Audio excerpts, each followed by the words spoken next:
Dari kecil kita sering penasaran sama asal-usul segala jenis benda, asal-usul kertas, asal-usul bensin, sampai asal-usul diri kita sendiri. Semua kita tanyakan. Tapi rasa penasaran kita nggak akan berhenti di sana. Pertanyaan terbesar lalu muncul tentang asal-usul alam semesta. Setelah ditelusuri, kita ketemu jawabannya. Titik kecil super padat, super panas yang lalu mengembang jadi sangat besar layaknya ledakan. Tapi kalau begitu, gimana dengan sebelumnya? Apa yang ada sebelum Big Bang? Nah, sebelum bisa jawab pertanyaan itu, pastinya kita harus paham dulu tentang Big Bang itu sendiri. Kisahnya bermula saat astronom ini nemuin kalau galaksi-galaksi di luar sana itu seiring waktu saling menjauh dari kita. Kemudian, para ilmuwan juga nemuin jejak-jejak radiasi yang kesebar rata meski berjauhan. Seakan-akan mereka berasal dari sumber yang sama. Ini nunjukin ruang angkasa terus ngembang. Dan kalau kita putar balik waktu, dunia bakalan menyusut. Sampai pada akhirnya, maksudnya pada awalnya hanya berupa titik misterius. Tapi kembali ke pertanyaan awal, apa yang terjadi sebelum titik ini?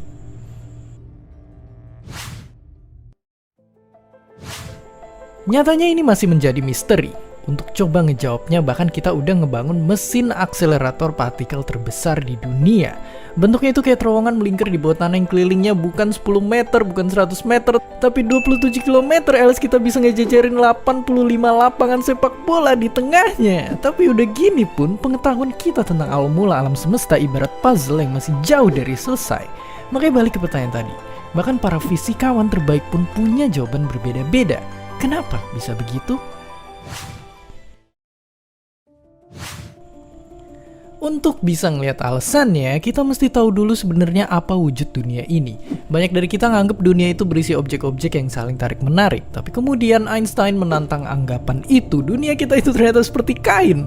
Einstein juga nemuin kalau ternyata ruang dan waktu itu bukan benda yang terpisah, tapi satu kesatuan dalam bentuk kain ini. Dan kalau ada benda yang berat, ia bisa bengkok dan bikin efek gravitasi. Kain yang dinamakan ruang waktu ini terbentuk saat Big Bang. Jadi sebelum Big Bang bahkan waktu itu sendiri belum ada.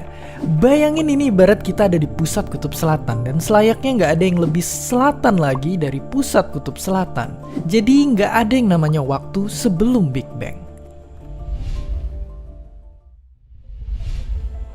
Tapi sekarang coba kita lihat hipotesis alternatifnya. Beberapa orang nggak sepakat sama teori Big Bang karena masih belum jelas apa yang bikin titik ini tiba-tiba mengembang.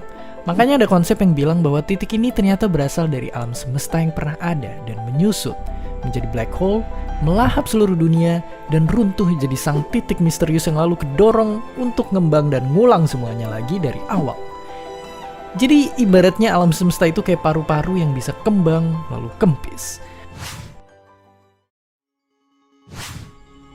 Namun siklus alam semesta seperti di teori Big Bounce juga masih didebatin.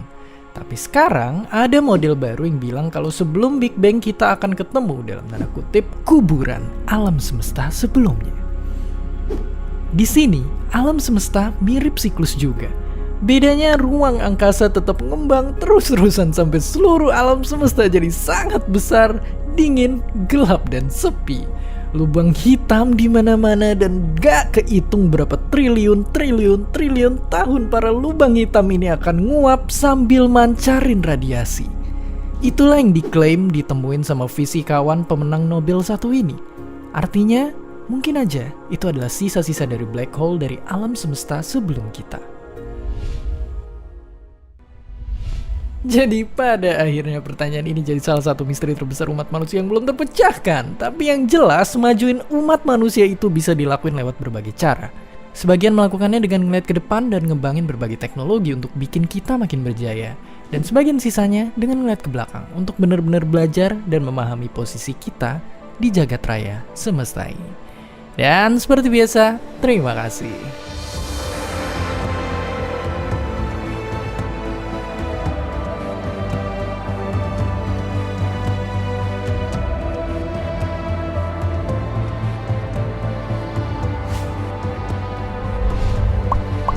Terima kasih udah nonton Kok Bisa? Punya pertanyaan lagi? Tulis aja di kolom komentar di bawah. Keep asking and stay curious.